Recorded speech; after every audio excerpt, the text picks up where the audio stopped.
ಏನಾ ಕೈದೆ ನಂಬರ್ 420 ನಮ್ಮನೆಗೆ ಬಂದ್ಬಿಟ್ಟಿದ್ಯಾ? ಸ್ವೀಟ್ ಎಲ್ಲಿ ಸ್ವೀಟು? ಓಹೋ, ನಿಮ್ಮ ಅಪ್ಪಗೆ ಫಸ್ಟ್ ಸ್ವೀಟ್ ಕೊಡ್ಬೇಕಾ? ನನಗೆ ಕೊಟ್ರೆ ಬೇಡ ಅಂತೀನಾ?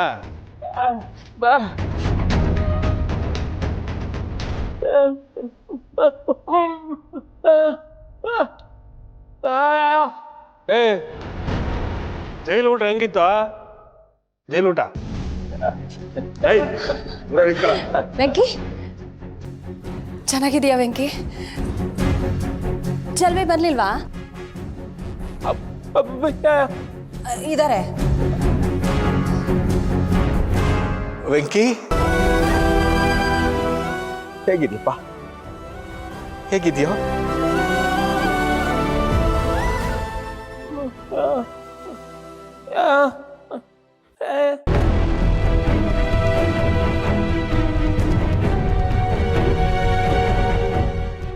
ಜಾನು ಅವ್ರ ಮನೇಲಿದ್ದಾಳೆ ಕಣ, ಅವ್ರ ಮನೇಲಿದ್ದಾಳೆ.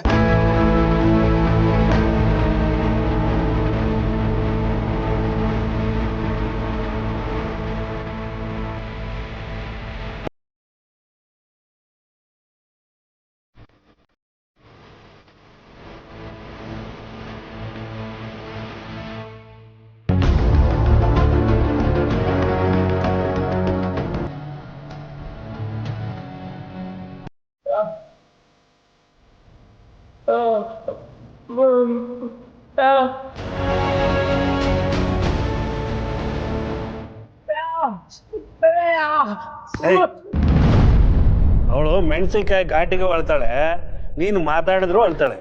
ಸುಮ್ಮನೆ ತಲೆ ತಿಂತಾನೆ.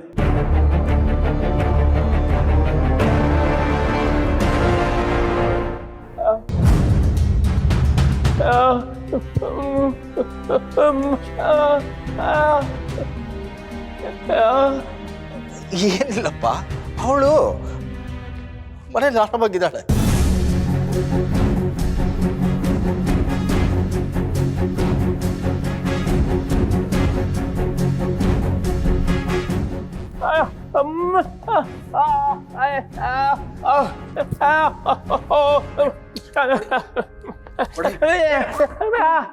ನಾನು ಬೆಳಗ್ಗೆ ಮಾಡಿದ್ಯಪ್ಪ, ಪದೇ ಪದೇ ಫೋನ್ ಮಾಡಿದ್ರೆ ಅಳಿಯಂತ್ರಿಗೆ ಬೇಜಾರಾಗುತ್ತೆ ಕಣೋ, ಅವ್ರು ಬ್ಯುಸಿ ಇರ್ತಾರೆ. ಸುಮ್ಮನೆ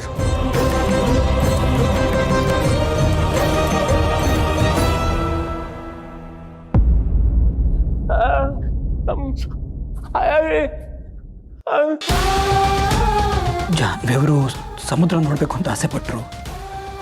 ಕರ್ಕೊಂಡು ಹೋದೆ. ಅಲ್ಲಿ ಅವ್ರು ಕಾಲು ಜಾರಿ ಸಮುದ್ರ ಬಿದ್ದುಬಿಟ್ರು.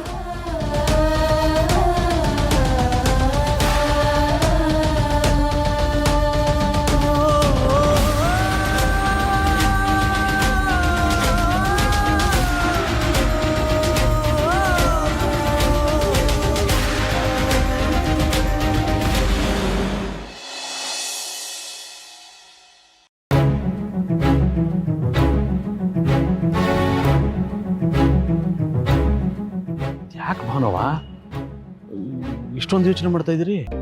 ಭಾವ, SP ಅವರು ಡಾಕ್ಟರ್ ಅವ್ರು ಹೇಳಿದ್ ನೋಡಿದ್ರೆ ನಂಗೆ ಯಾಕೋ ಸಿದ್ದು ಅವ್ರು ಒಬ್ಬರಿಂದ ಈ ಆಕ್ಸಿಡೆಂಟ್ ಆಗಿದೆ ಅಂತ ಅನ್ನಿಸ್ತಿಲ್ಲ. ಈ ಆಕ್ಸಿಡೆಂಟ್ ಹಿಂದೆ ಯಾರ್ದೋ ಕೈವಾಡ ಇದೆ ಅಂತ ಅನ್ನಿಸ್ತಿದೆ. ನನಗೂ ಹಂಗೆ ಅನ್ನಿಸ್ತದೆ ಕಣವ. ಅಪ್ಪಯ್ಯ ಹೇಳಿದ್ದು, ಸಿದ್ದು ಹೇಳಿದ್ದೆಲ್ಲ ಕೇಳ್ತಾ ಇದ್ರೆ ಇದರಲ್ಲಿ ಅವ್ರ ಪಾತ್ರ ಕಮ್ಮಿ ಇದೆ ಅಂತ ಅನ್ನಿಸ್ತದೆ. ಯಾರೋ ಬೇಕು ಅಂತ ಈ ಆಕ್ಸಿಡೆಂಟ್ ಮಾಡಿಸೋರೆ ಅಂತ ನಂಗೆ ಅನ್ನಿಸ್ತದೆ ಕಣವ. ಆದ್ರೆ ಯಾಕೆ ಇದನ್ನು ಮಾಡಿದ್ರು ಅನ್ನೋದೇ ನನಗೆ ಗೊತ್ತಾಯ್ತಲ್ಲ ಕಣವ. ಒಂದು ದುಡ್ಡುಗೋಸ್ಕರ, ಇಲ್ಲದೆ ಹೋದ್ರೆ ಸಿದ್ದು ಅವ್ರ ಬೆಳವಣಿಗೆ ನೋಡೋಕ್ಕಾಗದೆ ಯಾರಾದರೂ ಹೀಗೆ ಮಾಡಿಸಿರ್ಬೋದು ಅಂತ ಅನ್ನಿಸ್ತಿದೆ ಭಾವ. ದುಡ್ಡಿರೋರ ಹಿಂದೆ ಶತ್ರುಗಳಿಗಿಂತ ಹಿತಶತ್ರುಗಳು ಜಾಸ್ತಿ ಅಂತ ಹೇಳ್ತಾರೆ. ಆದರೆ ಅವ್ರನ್ನ ಹೇಗೆ ಕಂಡು ಹಿಡಿಯೋದು ಅಂತಲೇ ಗೊತ್ತಾಗ್ತಿಲ್ಲ. ಇರಲಿ ಬಿಡವ, ಇದನ್ನೆಲ್ಲ ಯೋಚನೆ ಮಾಡಿ ನಿಮ್ಮ ಮನ್ಸಿಗೆ ಯಾಕೆ ಆಯಾಸ ಮಾಡ್ಕೋತೀರಿ? ನಮ್ಮ ಸಿದ್ದು ತಪ್ಪೇ ಮಾಡಿಲ್ಲ ಅಂತ ಇದ್ರೆ ಅವ್ನ ಆಚೆ ಕರ್ಕೊಬರಕ್ಕೆ ಆ ದೇವರೇ ದಾರಿ ತೋರಿಸ್ತಾನೆ. ಹೊರಗಿನವ್ರು ಏನೇ ಹೇಳಿದ್ರು ಪರವಾಗಿಲ್ಲ ಭಾವ, ಆದರೆ ನಮ್ಮನೆಯವರೇ ನನಗೆ ಬೆರಳು ತೋರಿಸ್ತಾ ಇದ್ದಾರಲ್ಲ. ಮೊದಲೇ ಜಾತಕ ಸರಿ ಇಲ್ಲ ಅಂತ ಆಡ್ಕೋತಿದ್ರು, ಈಗ ನನ್ನ ಕಾಲು ಗುಣ ಸರಿ ಇಲ್ಲ ಅಂತ ಹೇಳ್ತಿದ್ದಾರೆ. ಈ ಮನೇಲಿ ನಾನು ಯಾವಾಗ ಕಾಲಿಟ್ನೋ ಆವಾಗ್ಲಿಂದ ಏನಾದರೂ ಒಂದು ಸಮಸ್ಯೆ ಆಗ್ತಾನೇ ಇದೆ ಅಂತ ಹೇಳ್ತಿದ್ದಾರೆ. ಅವ್ರ ಬಾಯಿ ಮುಚ್ಸಕ್ಕಾದ್ರೂ ನಾನು ಸಿದ್ದು ಅವ್ರನ್ನ ಹೊರಗೆ ಕರ್ಕೊಂಡ್ ಬರಲೇಬೇಕು. ಅವನವ ನಾವು ಮನುಷ್ಯರುಗಳೇ ಕಣವ, ಈ ಜಾತ್ಗ ಕಾಲ್ಗುಣ ಅದು ಇದು ಅಂತ ಮಾಡ್ಕೊಂಡ್ ಕೂತಿರೋದು, ನೆಮ್ಮದಿ ಹಾಳು ಮಾಡ್ಕೊಂಡಿರೋದು. ಈ ಪ್ರಾಣಿ ಪಕ್ಷಿಗಳಿರ್ತಾವಲ್ಲ ಅವೆಲ್ಲ ಯಾವ ಜಾತ್ಗ ಕುಲ ಗೋತ್ರ ಇದು ಯಾವುದಕ್ಕೂ ತಲೆ ಕೆಡಿಸ್ಕೊಳ್ಳೋದಿಲ್ಲ. ಯಾರೋ ಏನೋ ಅಂದ್ರು ಅಂತ ನೀವು ತಲೆ ಕೆಡಿಸ್ಕೊಂಡು ಕೂತ್ಕೋಬೇಡಿ ಕಣವ. ನಿಮ್ ಜೊತೆಗೆ ಯಾವಾಗ್ಲೂ ನಾನ್ ಬೆನ್ನೆಲುಬಾಗಿರ್ತೀನಿ. ನಾವಿಬ್ರು ಸೇರಿ ಸಿದ್ದುನ ಆಚೆ ಕರ್ಕೊಬರಮ್ಮ, ಸರಿಯೇ? ನೀವೊಬ್ರು ಇಲ್ಲದೆ ಹೋಗಿದ್ದಿದ್ರೆ ನನ್ನ ಸ್ಥಿತಿ ಏನಾಗ್ತಿತ್ತೋ ಏನೋ. ನೀವೊಬ್ರಾದ್ರೂ ನನ್ನ ಭಾವನೆಗಳನ್ನ ಅರ್ಥ ಮಾಡ್ಕೊಂಡಿದ್ದೀರಲ್ಲ ಭಾವ, ನನಗಷ್ಟೇ ಸಾಕು. ಅವನವ ಯಾಕೆ ಹಿಂಗೆ ಇಷ್ಟೊಂದು ದೊಡ್ಡ ಮಾತೆಲ್ಲ ಆಡಿರಿ? ನಂಗೆ ಒಂದೇ ಆಸೆ ಕಣವ, ನೀವು ನಮ್ಮ ಸಿದ್ದು ಖುಷಿಯಾಗಿದ್ಬಿಟ್ರೆ ಅಷ್ಟೇ ಸಾಕು. ಥ್ಯಾಂಕ್ಸ್ ಭಾವ. ನಾವೇನೋ ಸಿದ್ದು ಅವರು ನಿರಪರಾಧಿ ಅಂತ ಸಾಬೀತು ಮಾಡಿ ಹೊರಗೆ ಕರ್ಕೊಂಡ್ ಬರಬಹುದು, ಆದರೆ ನಿಜವಾದ ಆಕ್ಸಿಡೆಂಟ್ ಮಾಡಿದ್ ಯಾರು ಅಂತ ಹೇಗೆ ಕಂಡುಹಿಡಿಯೋದು? ಭಾವನವ, ಇಂಥ ಟೈಮಲ್ಲಿ ಇದನ್ನೆಲ್ಲ ಯೋಚನೆ ಮಾಡ್ತಾ ಕೂತ್ಕೋಬಾರ್ದು ಕಣವ. ಈಗ ಆಲ್ರೆಡಿ ನಮ್ಮ ತಲೆಯಲ್ಲಿ 108 ಐಡಿಯಾಗಳವೆ. ಹಿಂಗಿದ್ದಾಗ ಯಾವ ಯೋಚನೆಗಳು ಬರೋದಿಲ್ಲ. ಒಂದು ಕೆಲಸ ಮಾಡಮ್ಮ, ನೀವು ಸುಸ್ತಾಗಿದ್ದೀರಿ, ಮನೆಗೆ ಹೋಗುಮ್ಮ, ರೆಸ್ಟ್ ಮಾಡ್ಕೊಂಡು ಆಮೇಲೆ ಕೂತ್ಕೊಂಡು ಯೋಚನೆ ಮಾಡಮ್ಮ, ಸರಿಯೇ? ಬನ್ನಿ ಹೋಗುಮ್ಮ.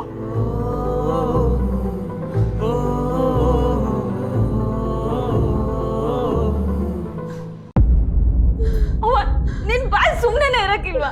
ನನ್ ಎಷ್ಟು ಕಿತ ಹೇಳಿ ನೀನ್ ಜಾನು ಅವ್ರ ಬಗ್ಗೆ ವೆಂಕಿ ಹತ್ರ ಮಾತಾಡ್ಬೇಡ ಅಂತ, ಆದ್ರೆ ನಿನ್ ಕೊನೆಗೆ ಅದನ್ನೇ ಮಾಡ್ದೆ. ಈಗ ವೆಂಕಿ ಎಲ್ಲೋದ ನನಗೆ ಗೊತ್ತಿಲ್ಲ, ನಾನು ಏನ್ ಮಾಡ್ಲಿ? ಚಲ್ವಿ ನಾನ್ ಬೇಕಂತ ಮಾತಾಡ್ಲಿಲ್ಲ ಕಣವ, ಬಾಯಿ ತಪ್ಪಿ ಮಾತಾಡ್ಬಿಟ್ಟೆ. ಅದಕ್ಕೆ ಹೇಳೋದು, ಸಂತೋಷದಲ್ಲಿ ದುಃಖದಲ್ಲಿ ಮೈ ಮರಿಬಾರ್ದು ಅಂತ. ಈಗ ನೀನ್ ಹೇಳಿರೋ ಮಾತನ್ನ ನಂಬ್ಕೊಂಡು ಅವ್ನ್ ಎಲ್ಲೋದ ಅಂತಾನೆ ಗೊತ್ತಿಲ್ಲ, ನಾನು ಏನ್ ಮಾಡ್ಲಿ? ನಂದೇ ತಪ್ಪಾಯ್ತು ಕಣವ, ಈಗ ಯಾಕೆ ಹಿಂಗ್ ಮಾತಾಡಕ್ಕಿಲ್ಲ? ಹೋಗಿ ವೆಂಕಿನ್ ಕರ್ಕೊಂಡ್ ಬಾ, ಹೋಗು. ನಾನು ಹೇಳಿದ ಮಾತನ್ನ ಮನ್ಸ್ ಕಚ್ಕೊಂಡು ಏನಾರ ಹೆಚ್ಚು ಕಮ್ಮಿ ಆದ್ರೆ ಕಷ್ಟ ಕಣವ. ಇಲ್ಲ ಕಣವ, ವೆಂಕಿ ಆತ್ಮಹತ್ಯೆ ಮಾಡ್ಕೊಳ್ಳೋ ಮನಸ್ಥಿತಿ ಅನ್ನಂತೂ ಅಲ್ಲ. ಆದ್ರೆ ನೀನ್ ಹೇಳಿರೋ ಮಾತುಗಳನ್ನ ಮನ್ಸಿಗೆ ತಗೊಂಡು ಒಬ್ನೇ ಕೊರಗ್ತಾನೆ. ಅದನ್ನ ನನ್ ಕೈಲಿ ನೋಡಕ್ಕಾಗಕ್ಕಿಲ್ಲ. ಆಯ್ತವ, ಈಗ ಹೋಗಿ ಅವನ್ನ ಕರ್ಕೊಂಡ್ ಬಾ. ಅವನ ಹತ್ರ ನಂದು ತಪ್ಪಾಯ್ತು ಅಂತ ನಾನು ಸಮಯ ಕೇಳ್ತೀನಿ ಕಣವ. ಅವ್ನು ಎಲ್ಲೋದ ಅಂತಾನೆ ನನಗೆ ಗೊತ್ತಿಲ್ಲ, ನಾನು ಎಲ್ಲಿ ಅಂತ ಹುಡುಕ್ಲಿ? ಚಲ್ವಿ, ನಾನು ಅವನ ತಂಗಿ ಬಗ್ಗೆ ಮಾತಾಡ್ತಾ ಮಾತನ್ನ ಅರ್ಧಕ್ಕೆ ನಿಲ್ಲಿಸ್ದೆ. ಅದಕ್ಕೆ ಅವನು ಅವನ ಮನೆಗೆ ಹೋಗಿರ್ಬೋದು.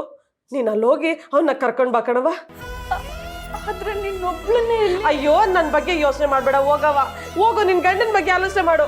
ನಿನ್ ತಮ್ಮಯ್ಯ ಅಂತೀನಿ, ಹೋಗವ, ಕರ್ಕೊಂಡ್ ಬಾ, ಹೋಗು. ಸರಿ ಕಣವ, ನೀನು ಹುಷಾರು. ಸರಿ ಹೋಗು. ಅಪ್ಪ ದೇವ್ರೆ, ನಾನ್ ಮಾಡಿದ ತಪ್ಪಿಗೆ ವೆಂಕಿಗೆ ಶಿಕ್ಷೆ ಕೊಡ್ಬೇಡಪ್ಪ. ಅವನು ಆದಷ್ಟು ಬೇಗ ಮನೆಗೆ ವಾಪಸ್ ಬರಂಗ್ ಮಾಡಪ್ಪ ದೇವ್ರೆ.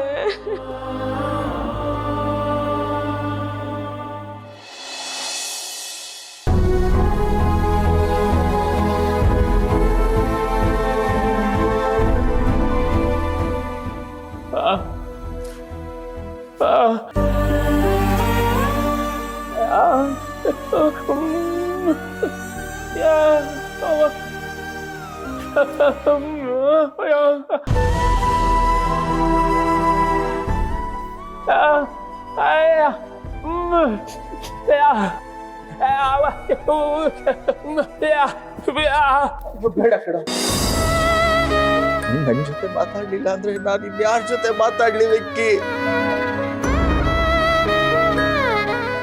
ನೀನು ಮನೆ ಬಿಟ್ಟು ಹೋದ್ಮೇಲೆ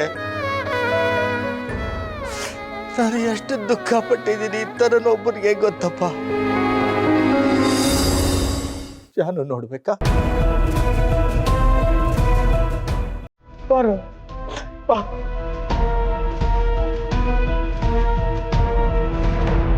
ನೋಡೋ,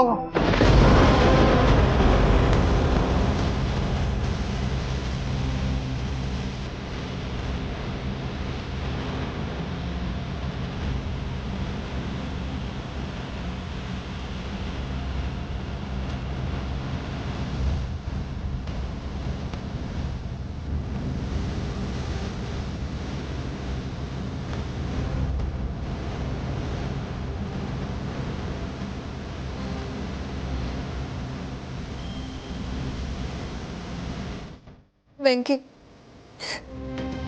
ಸ್ವಲ್ಪ ದಿನದ ಹಿಂದೆ ಜಾನೂನು ಅವ್ರ ಗಂಡನು ಫಾರಿನ್ಗೆ ಹೋಗಿದ್ರು. ಅಲ್ಲಿ ನಮ್ಮ ಜಾನು ಸಮುದ್ರದಲ್ಲಿ ಬಿದ್ದು ಹೋಗ್ಬಿಟ್ಲು ವೆಂಕಿ.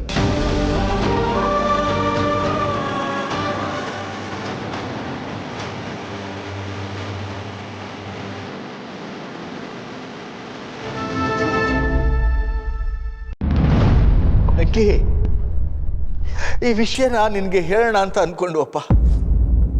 ಅಷ್ಟರಲ್ಲಿ ನೀನೇ ಕಾಣೆಯಾಗಿದ್ದಾರೆ ಅಂತ ಗೊತ್ತಾಯ್ತು.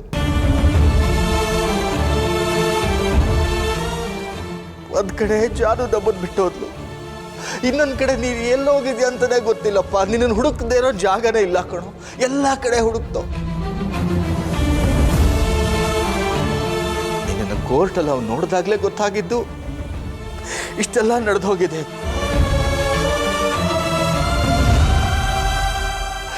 ಈ ಮನೆಗೆ ಜೀವವಾಗಿದ್ದ ನಮ್ಮ ಜಾನುನ ಕಳ್ಕೊಬಿಟ್ವಪ್ಪ, ಕಳ್ಕೊಬಿಟ್ವಿ.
ವೆಂಕಿ,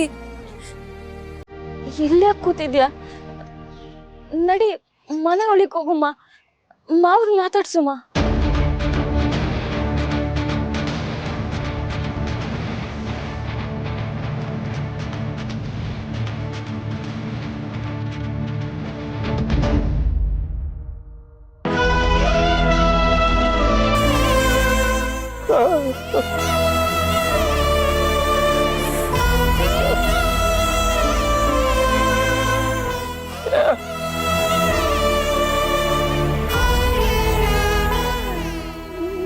ನೀನ್ ನಿಂತಿದ್ರೆ ತಾನೇ ಹೇಳಕ್ಕೆ. ನೀನ್ ಇಲ್ದೇ ಇರೋ ಸಮಯದಲ್ಲಿ ಇಷ್ಟೆಲ್ಲ ಆಗೋಯ್ತು. ನಾನು ಹೆಂಗ್ ಹೇಳಲಿ?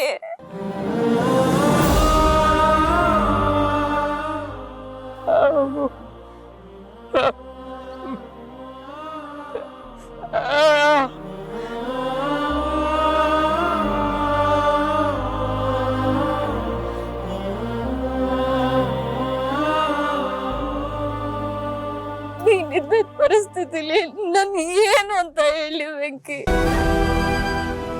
ಯಾವಾಗ್ಲೂ ನಕ್ಕೊಂಡು ಎಲ್ಲರನ್ನೂ ಪ್ರೀತಿಯಿಂದ ಮಾತಾಡಿಸ್ತಾ ಇದ್ದೆ ಜಾನು ಅವ್ರಿಲ್ಲ ಅಂತ. ಅದನ್ನ ನನ್ ಕೈಲ ನಂಬಕ್ಕಾಯ್ತಿಲ್ಲ. ಅಂಥದ್ರಲ್ಲಿ ಜಾನು ಅಂದ್ರೆ ನಿನ್ಗೆ ಪ್ರಾಣ. ಅವಿಲ್ಲ ಅಂತ ನಾನೇನಾರ ನಿನ್ಗೆ ಹೇಳಿದ್ರೆ ನೀನ್ ಅದನ್ನ ಸಹಿಸ್ಕೊತಾ ಇದ್ದ. ಅದಕ್ಕೆ ಹೇಳಲಿಲ್ಲ.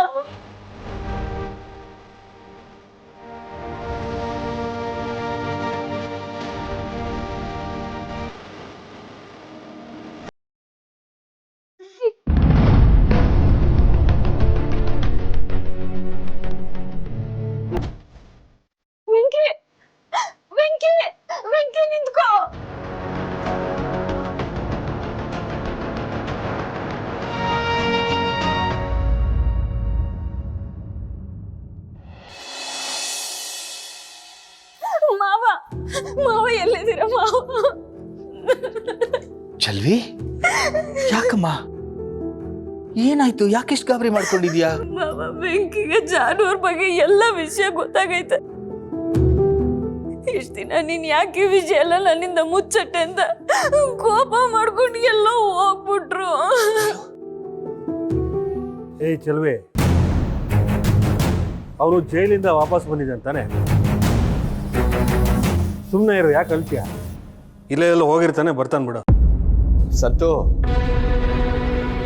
ಯಾವ ಸಂದರ್ಭದಲ್ಲಿ ಏನ್ ಮಾತಾಡ್ಬೇಕು ಅಂತ ಗೊತ್ತಿಲ್ವಾಪ ನಿನಗೆ? ನಿನಗೆ ಗೊತ್ತು ನಮ್ ಜಾನುನ ಬೆಂಕಿ ಎಷ್ಟು ಹಚ್ಕೊಂಡಿದ್ದ ಅಂತ. ಪಾಪ ಚಿಕ್ಕ ವಯಸ್ಸಿಂದ ನಮ್ ಬೆಂಕಿ ಜಾನುನ ಸಣ್ಣ ಮಗು ತರ ಬೆಳೆಸಿದಾನೆ ಕಣೋ. ಇಷ್ಟು ದಿನ ಅಂತೂ ವಿಷಯ ಗೊತ್ತಿರ್ಲಿಲ್ಲ, ಹೇಗೋ ಸುಮ್ಮನಿದ್ದ. ಈಗ ಅವಳು ಇಲ್ಲ ಅಂತ ಗೊತ್ತಾದ್ಮೇಲೆ ಹೇಗಪ್ಪ ತಡ್ಕೊಳಕ್ಕಾಗತ್ತೆ? ಕರುಣೆ ಇರೋ ಮನಸ್ಸಿಗೆ ಹಂಗ ನೋವಾಗುತ್ತೆ ಕಣೋ. ನಿನ್ನ ಮನಸ್ಸು ಕಲ್ಲು. ಈ ವಿಷಯ ಎಲ್ಲ ನಿನಗೆ ಹೆಂಗ ಅರ್ಥ ಆಗ್ಬೇಕು ಹೇಳು? ಏನು ಅವನೊಬ್ಬನಿಗೆ ಮಾತ್ರ ದುಃಖ ಆಗ್ತಿರೋದಾ? ನನಗೆ ದುಃಖ ಆಗ್ತಿಲ್ವಾ? ನನಗೂ ಅವಳು ಒಡ ಹುಟ್ಟಿ ತಂಗಿನೇ. ನಾನು ದುಃಖನ ತಡ್ಕೊಂಡು ಸಮಾಧಾನದಿಂದ ಇದ್ದೀನಿ. ಅವನು ಯಾರೋ ಸಮಾಧಾನ ಇಲ್ಲ. ಅವನು ಯಾಕೆ ಇಷ್ಟೊಂದು ಬಿಲ್ಡಪ್ ತಗೋಬೇಕು? ಅವ್ನು ನೊಂದ್ಕೋತಾನೆ ಅಂತ ಗೊತ್ತು ತಾನೆ. ನೀವ್ಯಾಕೆ ಅವನಿಗೆ ವಿಷಯ ಹೇಳಕ್ ಹೋದ್ರೆ? ಒಳ್ಳೆ ಕತೆ ನಿಮ್ದು, ಬರೀ ಇದಾಗೋಯ್ತು. ಮಾವ, ಜಾನು ಅವ್ರ ವಿಷಯನ ನೀವ್ ಬೆಂಕಿಗೆ ಹೇಳಿದ್ರ? ಯಾಕೆ ಮಾವ ಹೀಗ್ ಮಾಡಿದ್ರಿ? ಮನೆಯಲ್ಲೂ ಅವ್ವ ಬಾಯಿ ತಪ್ಪಿ ಹೇಳ್ಬಿಡ್ಲು, ಅಂದ್ರೂ ನಾನು ಹೆಂಗ್ ಗೊತ್ತಾಡ್ದೆ? ಅಲ್ಲೇ ಬೆಂಕಿಗೆ ಅನುಮಾನ ಬಂದೈತೆ, ಅದಕ್ಕೆ ಇಲ್ಲಿವರೆಗೂ ಬಂದವ್ರೆ. ಅಲ್ಲ ಮಾವ, ನೀವೇನಾದ್ರೂ ಹೇಳಿ ಸಂಭಾಳಿಸ್ಬೇಕಲ್ವೇ? ಎಲ್ಲ ಪ್ರಯತ್ನ ಮಾಡಿದ್ನಮ್ಮ, ಎಲ್ಲಾ ತರದ ಪ್ರಯತ್ನ ಮಾಡಿದೆ. ನನ್ನ ಕೈಯನ್ನ ಅವನ ತಲೆ ಮೇಲೆ ಇಟ್ಕೊಂಡು ಪ್ರಮಾಣ ಮಾಡಿಸ್ಕೊಂಡ್ಬಿಟ್ಟ. ನಾನೇನ್ ಮಾಡ್ಲಿ?